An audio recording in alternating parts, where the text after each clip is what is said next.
February 2nd, and Frank Granito saw his shadow this morning, which means 6 more weeks of winter and the latest local news, sports, and more on today's Coffee Break. I'm Kate Czaplinski, and today we have news, a preview of our front pages, a look back on this day in history with Donald Ang, and Frank will have your Nutmeg Sports update and a look at the forecast. But first, a 22-year-old New York man was tracked and taken into custody by Ridgefield police near the high school Wednesday afternoon, causing a brief lockdown. He was being investigated by the Bedford Police Department for mental health reasons. A Bedford police officer said there were no charges pending from his department and that Ridgefield officers helped commit the man to the hospital for further evaluation. According to the Ridgefield Police Department, that suspect had gotten into a dispute in Bedford around 1:30 in the afternoon and drove away toward the Connecticut border. The report said the man abandoned his vehicle on O'Neill Court in Ridgefield, just beyond Scotts Ridge Middle School, causing the high school and middle school students to be held inside their respective schools for 30 minutes under the district's shelter-in-place protocol. The man was later found on Craigmore Road after a 45-minute foot chase that included canine officers from Ridgefield and New York State Police. He was given medical attention before being transported to Danbury Hospital. Police said there was no threat of violence to students and staff. However, they felt the shelter in place was necessary due to the police activity on school grounds. Police said they appreciated the cooperation of parents, students, school staff, and administrators, as well as the bus company personnel. And in other news, Hearst, Connecticut media reports that the former president and publisher of Forbes magazine has been charged with attacking a school bus full of young children in a road rage incident in Fairfield. 64-year-old James Berrien of Sturgis Highway in Westport was charged Tuesday with breach of peace and disorderly conduct after police said he terrified more than a dozen elementary school children. Police said the bus driver told them it started at an intersection when the driver waved Berrien's car, a BMW, through. But when the car didn't budge, the bus drove forward. Suddenly, the BMW lurched forward as well into the bus's path, and the two nearly collided. Berrien began to get out of his car in front of the bus, and police said that the driver took evasive action, driving over a lawn to get away from Berrien. But, he said, Berrien continued to tailgate the bus, and when it stopped to let children off at Cedar Brook Lane, he blocked it again with his car. Police said Berrien then attempted to force his way into the bus, pushing aside children that were trying to exit. The bus driver managed to get the door closed, but police said Berrien pried it open, got on the bus, and began screaming and waving arms as children huddled in the back in fear. The bus driver told police he stood up and physically blocked Berrien from coming further into the bus, and police said Berrien left but still began pounding on the bus's sides and back. He then drove off and was later taken into police custody. And in other news, a Greenwich man who hid behind a parked car after seeing a Stamford police cruiser Tuesday night was caught with heroin, cocaine, cash, and dozens of prescription pills. The Stamford Advocate reports that officers from Stamford Police Department's Narcotics and Organized Crime Squad noticed suspicious activity in the parking lot of Toyota 909 East Main Street, which was already closed at 9 p.m. on Tuesday. Captain Richard Conklin said a man who police recognized from previous investigations started running in the parking lot and then hid behind a car. Officers eventually found the suspect, identified as Schuler Goldberg, and they noticed a pill bottle sticking out of his pocket. Goldberg, who's 28 years old and lives on Brookside Park in Greenwich, told police he had a prescription for the pills, which officers discovered was not true. Conklin said the bottle was labeled for 31 milligram pills of alprazolam, which is known by the brand name Xanax and Naravam, but it had 47 2-milligram pills inside. And in the 2017 Mercedes-Benz belonging to Goldberg, police found 38 more 2-milligram alprazolam pills, 53 glassine folds of heroin, 2.3 grams of cocaine, and $360 in cash. And Norwalk police seized drugs and guns following an undercover investigation on Westport Avenue.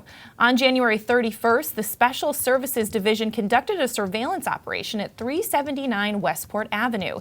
The operation was the conclusion of a several-month investigation into two males that were selling marijuana from their residence.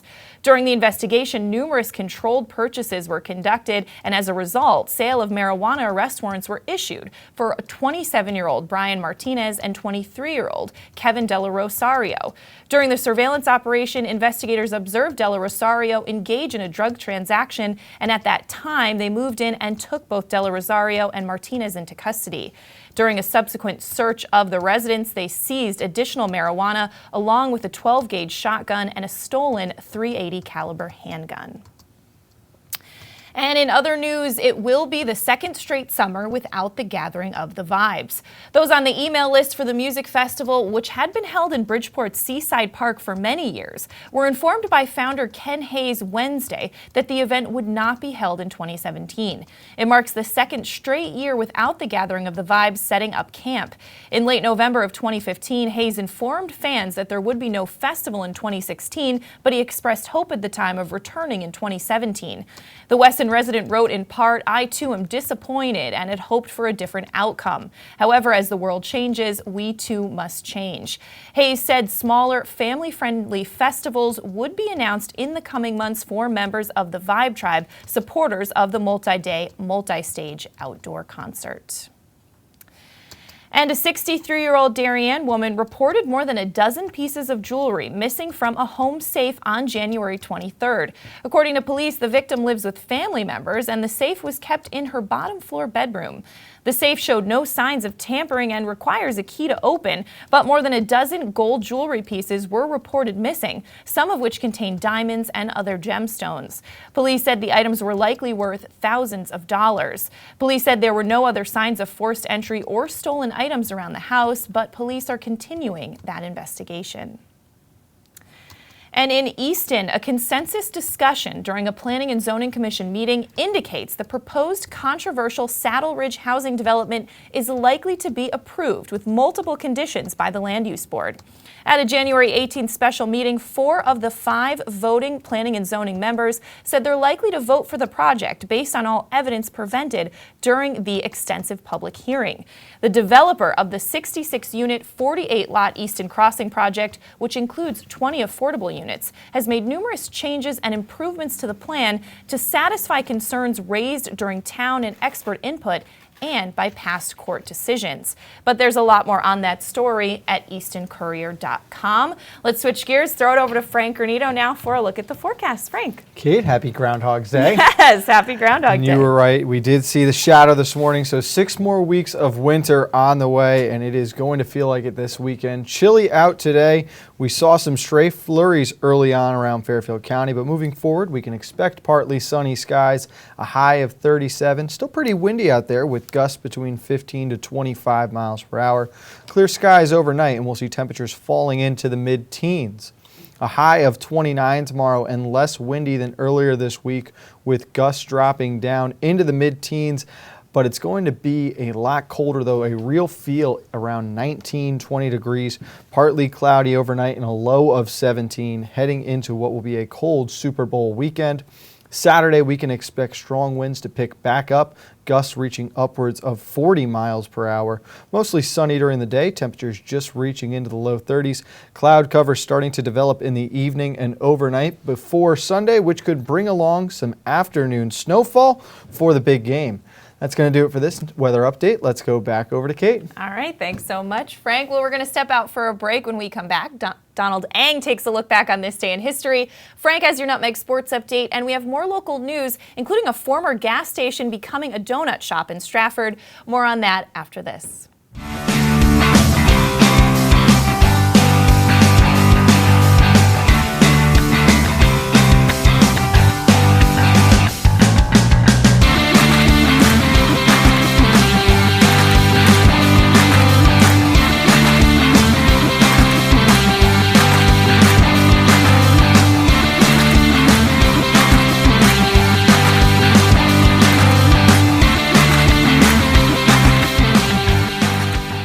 It's all about meeting goals this year, and Trinity CrossFit of Ridgefield has experienced trainers, top-of-the-line equipment, and a newly renovated space to help get you there. Offering more classes per day than any other CrossFit gyms in the area, we cater to all fitness levels. Our coaches have a combined 10 years of experience in CrossFit, and as competitors themselves, Trinity coaches can get you ready for competition in 2017. Visit our convenient location on Route 7, Danbury Road, or find out more at trinitycrossfit.com. Whether you're looking for the freshest seafood, the perfect steak, or want to share delicious appetizers, look no further than the Stone's Throw in Seymour. Chef Peter Hom has more than 30 years of experience creating original recipes in his American eclectic style. Our dishes are made from scratch with fresh, local ingredients that pair perfectly with a seasonal craft beer, a signature cocktail, or your favorite wine. When you visit our Riverside location, you'll feel like you're on vacation when you're only a stone's throw from home. Visit us on Roosevelt Drive in Seymour or at stone'sthrowct.com.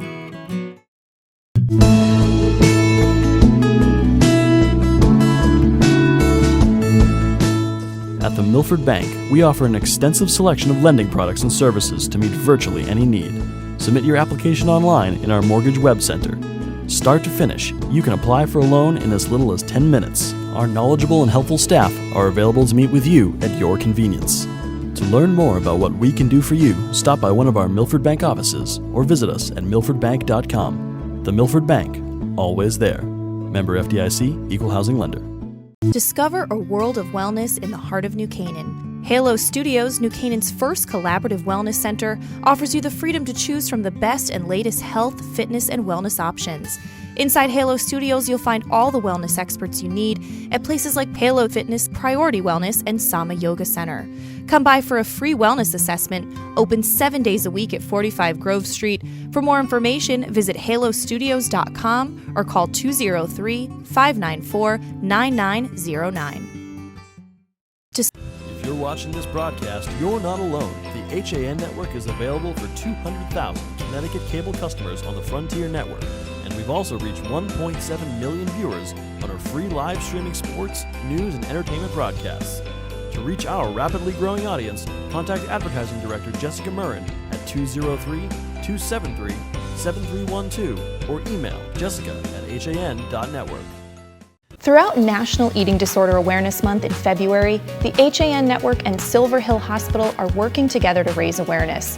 Every Monday this month, we'll feature in-depth discussions with experts at Silver Hill on a number of pertinent topics and treatment information, including early intervention, importance of nutrition, eating disorders in the LGBTQ community, and the neurobiology of disordered eating and body image.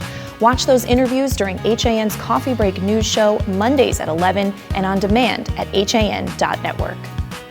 We're back on this February 2nd edition of your Coffee Break on the HAN Network. It's time to throw it over to Donald Ang to take a look back on this day in history. Don. Well, thanks, Kate. You know, earlier this week I promised less death and destruction and more furry critters, so today we deliver. First, though, 1709. Alexander Selkirk, a Royal Navy sailor, rescued after 4 years of being marooned on an uninhabited island. He was the inspiration for Daniel Defoe's book Robinson Crusoe, but unlike the fictional Crusoe, Selkirk was not shipwrecked. Everyone else on his ship was. Selkirk had been asked to be relieved of duty and marooned because he was convinced the ship he was assigned to was not seaworthy. He was right. It capsized and sank a few days later, and the survivors were captured by the Spanish. To 1876, the National League of Professional Baseball Clubs of Major League Baseball is formed with 8 teams. They are the Chicago White Stockings, now the Cubs, not to be confused with the White Sox, the Philadelphia Athletics, the Boston Red Stockings, who are now the Braves, not the current-day Red Sox, the Hartford Dark Blues, that's them right there, Mutual of New York, the St. Louis Brown Stockings, and the Cincinnati Red Stockings, not the current Reds, and the Louisville Grays. That was the lineup of the first season of National League Baseball. 1887, in Punxsutawney, Pennsylvania, the first Groundhog Day is observed. Phil's track record on Punxsutawney Phil is that he predicts 6 more weeks of winter about 89% of the time, including this morning. The good news, though, is that Phil is, after all, a weather forecaster and, well, you know, a groundhog. His accuracy rate is terrible. He's right about 39% of the time. Finally, now we go to 1925 for this. On February 2nd, 1925, Musher Gunnar Casson raced his dog team down Main Street in Nome ahead of schedule. He handed the serum to Dr. Welch, frozen solid. He then went and collapsed in front of his lead dogs, Box and the famous Balto. Altogether, 20 mushers and over 200 dogs had run 674 miles in 5.5 days. The remaining 30 cases of diphtheria were cured, and the population of 1,600... was Balto completing the 1925 serum run from Anchorage to Nome, bringing anti-diphtheria serum.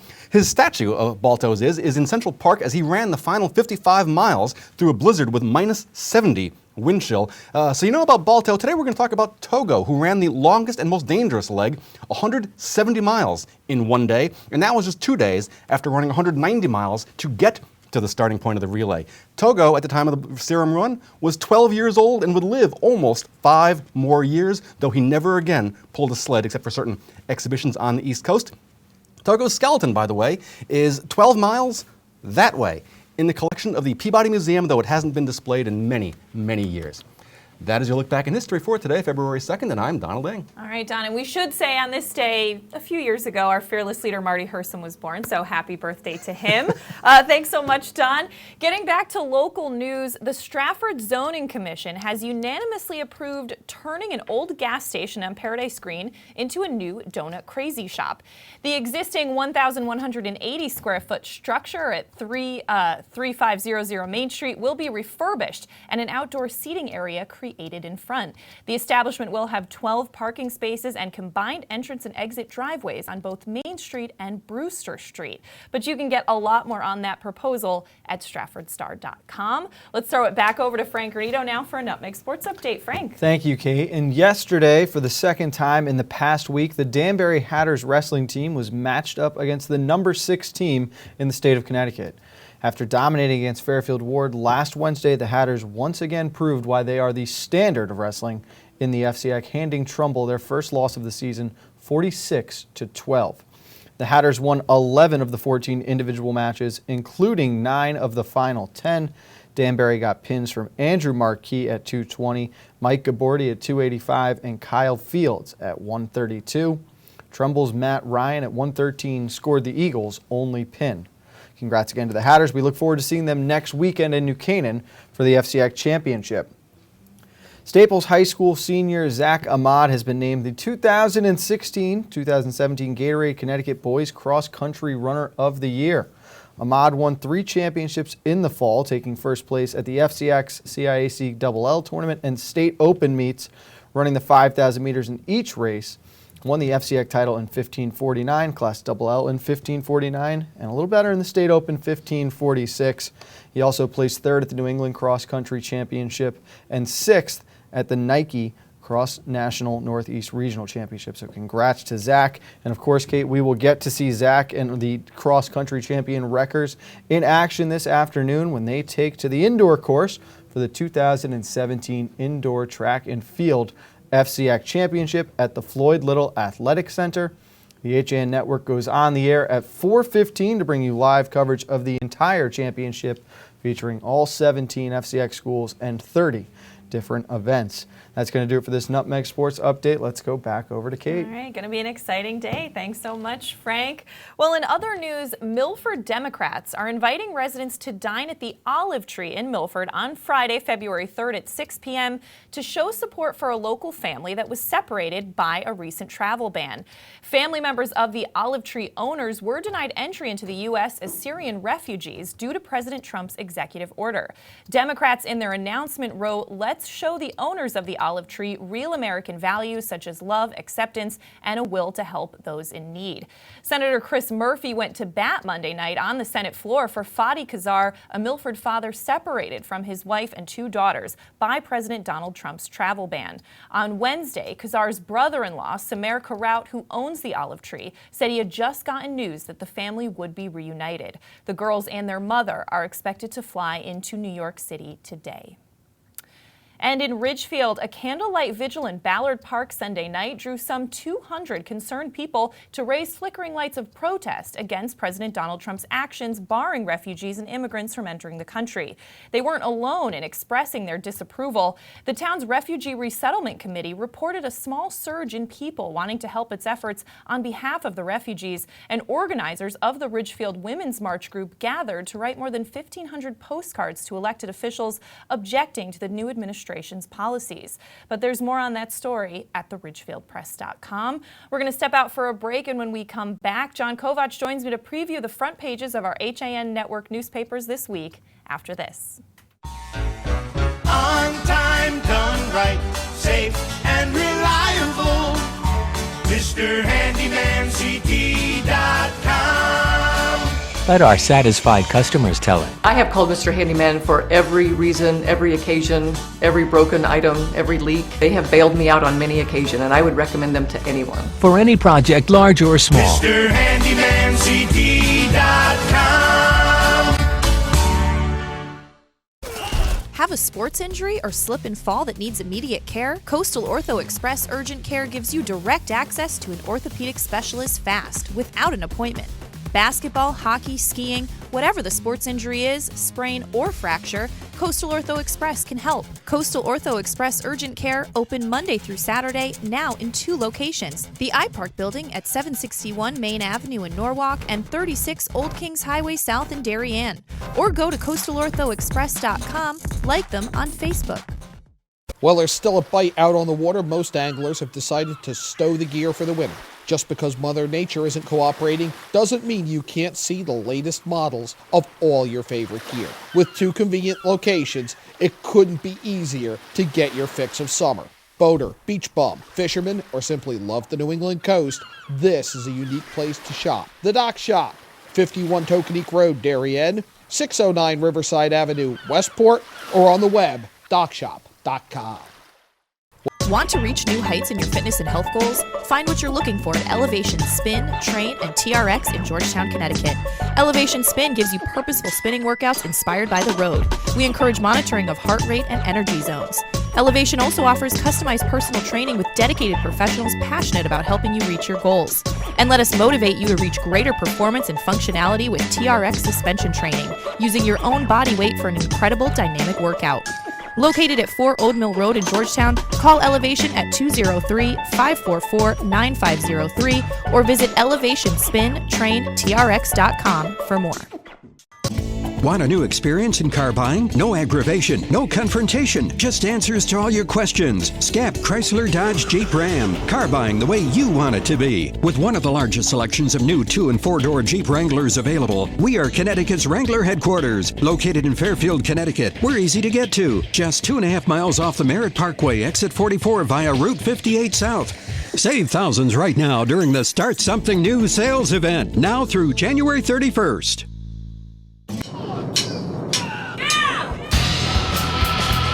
I'm Frank Granito. And I'm Donald Ing for the HAN Network.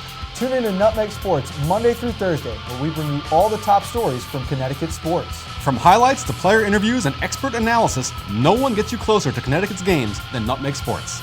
Nutmeg Sports, now Monday through Thursday at 2 p.m. on the HAN Network.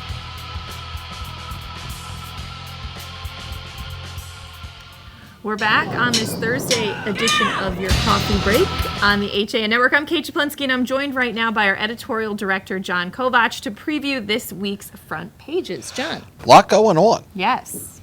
What are you looking at first? I'm in Weston, where the school board has approved a budget increase of 2.5%. That, of course, has farther to go. A story that we've talked about, the American Civil Liberties Union saying that Weston discourages misconduct complaints against the police department. And the library director is leaving for Newtown, this right at the time when they're cutting the ribbon on renovations at the library. And if you have anything you want to get off your chest in Weston, Speak Up is this Saturday. All right. Well, taking a look at the Trumbull Times, Democrats questioning the need for a new senior center. ACLU saying that the police department has discouraged misconduct complaints in certain ways in a recent report. Also, a nice photo of the Trumbull Lions Club donating pet oxygen masks to the fire department. And State Senator Marilyn Moore named the director of Women Legislators Lobby. In Stratford, scouts are seeking to have part of Short Beach set aside as a new campground. That's going to certainly be a discussion there. The Bond Commission has unanimously approved another $2 million that toward the long-awaited Raymark cleanup. And a story Kate just talked about here on your coffee break, a former gas station about to become a donut shop. There's nothing wrong with that. All right. Well, taking a look at the front page of the Ridgefield Press, Obviously, budget talks going on, and the Board of Selectmen sizing up their spending limits. And Ridgefielders, as we just talked about, protesting recent refugee ban on Sunday night in Ballard Park. There's also the Taste of Ridgefield event was held on January 29th with some sweet treats there from Deborah Ann's Sweet Shop. And this is an interesting story. Cody Keenan, who is a Ridgefielder, long before he was writing President Obama's State of the Union address, he was selling hot dogs at Chez Leonard on Main Street in Ridgefield. Very cool story there. That is an awesome. I got to read that one. New Canaan has a very interesting front page in that you have conflict in the continuing town versus Grace Farms discussion, dueling letters there, pushback from P&Z toward a proposal for the former Roger Sherman property. And then you've got Blue, who is a stray dog that town council member Joe Palladino's family brought home from a road trip to Ohio. And they're working to give him a good home. Cute dog there. Story I don't think anybody's surprised by, that is the kids are exposed to, quote, way too much media. And a goose that's befriended a dog statue at Lakeview Cemetery. And That's wonderful. Okay. Yeah, right. it's a very, That's the kind of stuff you get in your local papers that you don't see anywhere else. It's a show of compassion, and I'm all for that. All right, well, taking a look at the front page of the Shelton Herald. A Shelton man admitting to robbing 4 Connecticut banks back in 2016. He's going to be sentenced a little later this year in that. Also, the Board of Ed saying it will not pay Bridgeport tuition for students that it sends to the Fairchild Wheeler Magnet School. Planning and Zoning providing minutes for meetings that were not previously posted, that some groups who are against a development off of Bridgeport Avenue were thinking was done purposefully to keep information away from the public. But there's a story by Aaron Berkowitz and Ethan Fry of the Valley Indy on that. So great paper. And also important, the fate of the Shelton Monroe Catholic schools to be announced tomorrow. With low enrollment at some of those schools, there's going to be talk on maybe combining them. We'll see what happens. Those announcements going to be made tomorrow. Always a rough announcements for the families who are attending those schools. In Reading, news that Julia Pemberton will run for a 3rd term as first selectman. Barlow needs new security cameras and may revisit class schedules. There's calls for a new playground, and a Nobel-nominated Lakota activist will speak at the Mark Twain Library on Saturday. All right, taking a look at the Monroe Courier. As we just mentioned in Shelton, the diocese considering merging area Catholic schools. Monroe to buy 5 new fire trucks. We also have the Stepney PTO hosting their winter carnival coming up. And as we've seen in some of our other papers, Monroe Police also named in that ACLU report on complaints against the police department. Darien welcoming a family of Syrian refugees who arrived safely. Meanwhile, the Board of Education is accused of violating the rights of a special education student.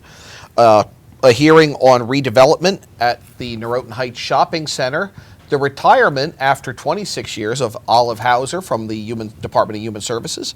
And a look at teen drinking habits in Darien. All right, taking a look at the Milford Mirror, a story we talked about this week, and that's that a food delivery driver was attacked, car was stolen, phone was taken. They've since captured 2 juveniles in that case who were from Bridgeport. Also, Democrats uniting to protest changes in the new administration, going to Washington, as you can see one of the signs there made by some Milford residents. And another story we talked about, which is Senator Chris Murphy working to reunite a Milford family that was separated by that travel ban. As Jill just reported, that family will be reunited today, so some great news there. And also the St. Patrick's Day Parade Grand Marshal named. That in the Milford Mirror this week. In Easton, the Saddle Ridge development continuing to be discussed. It's likely to get approved with conditions, according to the Easton Courier. The grand list dropping 4.2%. It's down $56 million. That a tally of the real estate values. The Freedom Riders visiting Easton to talk about their work during the civil rights movement. And a story on meditation at the Easton Library. All right. Well, taking a look at the Wilton Bulletin, mental health services to youth are strained, according to a report by Kendra Baker. You also have a save the date for a Wilton High School show that pokes fun at dating. And in the Wilton Police Department, Captain John Lynch named the new chief, and just a really cute photo of a little girl curling up with a snake. Good for her. Adorable. Adorable. So I held a snake once. That was enough. That was enough times for me. Our arts and leisure section features a story by Sally Sanders about a Bruce Museum exhibit featuring the works of Alfred Sisley and a healthier twist on meatballs from the twins, Judy and Joy. All right, I like it. Well, we are going to start wrapping things up here, John, but I know Yankee Fisherman is coming up today at 1 o'clock. It really is an episode I'm happy with. Great episode. We've got the Fly Fishing Film Tour coming to Trumbull February 24th, and that's a fundraiser for the conservation work of 3 Trout Unlimited chapters in the area. Well, it turns out that the owner of the Fly Fishing Film Tour, which tours the country every year, 125 stops, is a native of Ridgefield who worked for Warren Miller Films. He shares his story with us and then shares some highlights of the films that we will be able to show on February 24th. So it's a half hour that's just full of some awe-inspiring images of nature and fly fishing. That's awesome. That coming up at 1 o'clock. And of course, it's a big day for the HAN Network starting at 4:15. Live FCAC Track and Field Championships on the HAN Network. Don't miss it. We're going to be there for all of it. Really looking forward to it. And of course, we will see you tomorrow. Basketball, girls basketball. Your coffee break won't be at the normal time, but we will be bringing you some local news later in the day. So be sure to check it out at han.network.